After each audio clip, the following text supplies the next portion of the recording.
dia misaotratsika rehetra aloha tonga androany mankasitraka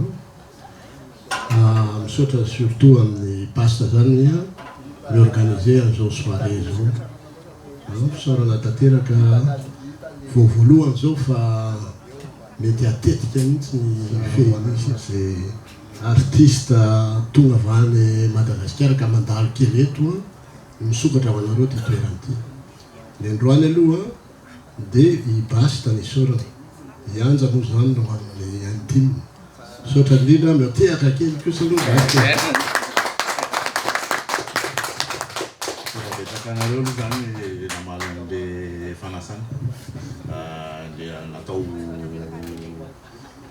hoe privé aloha zany ty vao manomboka ty zany dia tsika rehetra mifankafantatra zany antsoina telo fa dia misy monjy tonga fa tsy manino zany fa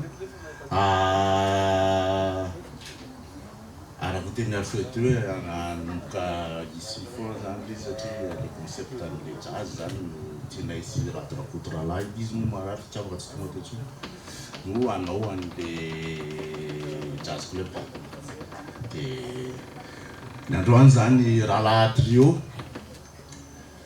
manasa ny lisany Ranto à la basse, Toucan Gemma et chante toute clé.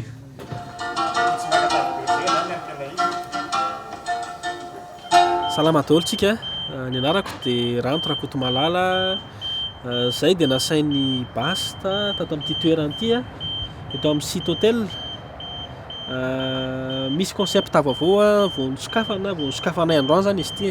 Vao nosokafanay androany zany concert voalohany indrindra androany zoma dia manasa antsika mangy an'ity toerana ity fa mahafinaritra be ny le toerana. Misy sakafo gasy ary faly koa zay satria gasy ny tompony izy. Misy toerana hoe tsara gasy ohatro afaka ahafahana milalao indrindra hoe jazz vitsy kely no toerana hoe gasy hoe mikarakara zavatra jazz anaty dia manasa antsika tonga fa mahafinaritra be le toerana.